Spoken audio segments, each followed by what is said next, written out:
হচ্ছে বুড়ি কাম করা ভালো তো ছল নিয়ে বেড়া ভালো বেদনা না উইডা খা বাবু ভালোবাসে খেজুর খেতে। শ্বশুর বাড়িতে গিয়ে 1 মাসের খাওয়া আমার বড়দেওর মনে হয় একদিনে খাইয়ে দিল। তো রাধে রাধে বন্ধুরা, সকলে কেমন আছেন? আশা করছি সকলে খুব ভালো আছেন। আমার চ্যানেল আড্ডা উইথ নন্দিনীতে আপনাদের অনেক স্বাগত। এই সময়ও আমার শেফালি ফুলের গাছটাতে এত সুন্দর ফুল ফুটে, দেখুন কত সুন্দর পড়ে ছাদে পড়ে পড়ে আছে। কি ভালোটাই না লাগছে, আর কি বড় বড় এক একটা ফুল বলুন, দেখতে দারুণ লাগছে কিন্তু। তো এই যে আমি সন্ধ্যাবেলা না ফটাফট রেডি হয়ে রেডি এই কারণেই হলাম যে অনেক দিন ধরে বাবুর তো একটু শরীরটা খারাপ করছিল, তখন আমি কলকাতায় ছিলাম, তাই ভাবলাম যে এখন গিয়ে একটু দেখা করে আসি। যেহেতু শরীরটা ভীষণই খারাপ আর প্রেশার লো, ডাক্তার খুব ফল টল খেতে বলেছে, তাই আমরা ফলের দোকানেই চলে গেলাম। হ্যাঁ নাও, এখন তো বাবুর দরকার, রক্ত শুকিয়ে গেছে, রক্ত না পাকা হবে তো ভাই।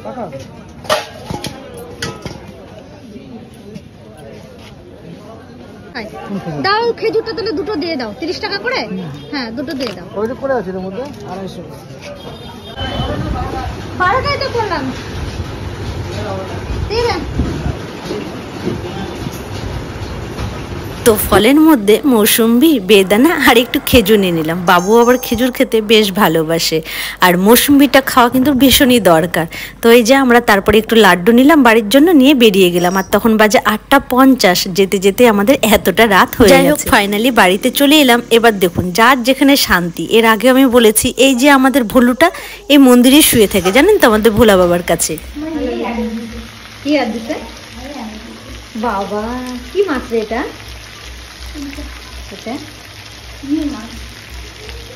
বাড়িতে এসেই না ফ্রেশ ট্রেশ হয়ে বাবুকে দুটো লাড্ডু দিয়ে দিলাম। বাবু আবার এভাবে বসে বসে খেতে বেশ ভালোবাসে। আর ওইদিকে আমার যা আবার রাতে রান্নাটা করছিল, ছোট মাছ দিয়ে আলু বেগুন একটা সবজি করছিল।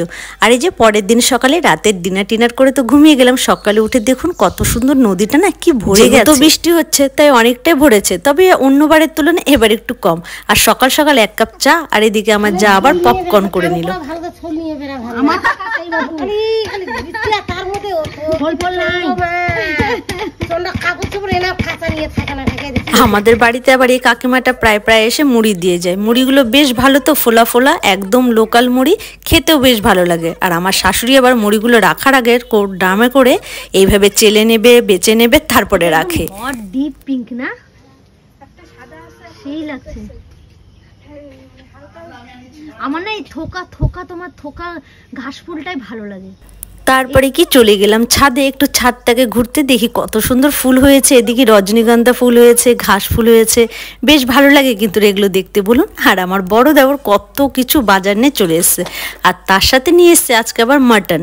বললাম খাসির মাংস আনতে লাগবে না, কিন্তু ও তো সকাল সকাল বাজারে গিয়ে বাজার টাজার করে নিয়ে চলে এসছে। এবার আমাদের সকালের বাসি কাজ সব হয়ে গেছে, এবার সবাই মিলে শুরু হয়ে যাবে রান্না। সবাই মিলে বললে ভুল, আসলে মা করবে রান্না। কাটো কত সুন্দর গাছে আমাদের ডাঁটা হয়েছে, কত ডাঁটা হয়েছে, কত গাছ হয়েছে এদিকে। এটা হলুদ গাছ না? হ্যাঁ। আখের গাছগুলো নষ্ট হয়ে গেল। মোটা কাটো।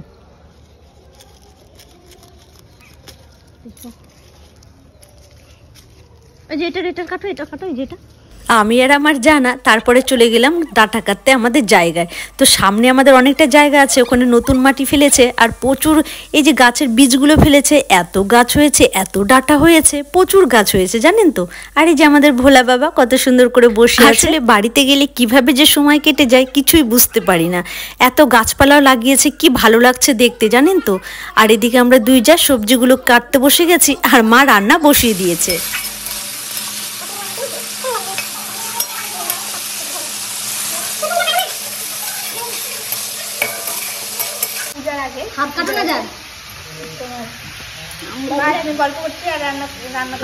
একটা দুটো ধুয়ে খাবো। আর এদিকে আমড়াগুলো নিয়ে এসছে তো ওগুলোই আমার যা বসে বসে কাটছিল। আমার শাশুড়ি এবার বলছে যে কেটে দাও লম্বা লম্বা করে, আমি সেদ্ধ করে চাটনি করব পাতলা করে। তো খেতে না দারুণ লাগছিল ওইভাবে চাটনি করে। আর আমরা আবার কি করছিলাম, ধুয়ে দুই যা মিলে একটু লবণ দিয়ে খাচ্ছিলাম, বেশ ভালো লাগছিল জানেন তো। মিষ্টি আর চাটনি হবে, আমরাই অর্ধেকটা খেয়ে দিয়ে শেষ করে দিয়েছি। তো এদিকে চচ্চড়ি আর ওদিকে বেগুনের একটা রেসিপি করেছে। অবশ্যই এই বেগুনের রেসিপিটা শর্ট ব্লগে আমি দেখাবো, শর্ট ভিডিওতে। দারুণ করেছিল আমার শাশুড়ি, এত সুন্দর করেছিল কি আর বলবো। অবশ্যই ওটা আরেকদিন শেয়ার করব। আর এদিকে কিন্তু মাটনটাও বসে গেছে, আর পাশে আমরাঙ্গাগুলো একটু সেদ্ধ করে নিল। আর এদিকে মাটনের জন্য কিন্তু গরম জল বসিয়ে দিয়েছে। আর এদিকে ধীরে ধীরে মাটনটাও করে নিচ্ছিল। আর সব রান্না কিন্তু মাই করেছে, যেহেতু মায়ের হাতে খেতে বেশ ভালোবাসি আর এতদিন পর পর যাই, তাই মাকে বলি মা তুমি রান্না করো। মা আবার দারুণ রান্না করে। আর এদিকে আবার আমি একটু মুড়ি মেখে নিলাম। ওই তখন 11টা নাগাদ বাজে, খিদে পেয়ে গেছে সকালে হালকা পাতলা টিফিনের জন্য। একসাথে সবাই একটু মুড়ি খেয়ে নিলাম, দুই যা আর মা মিলে।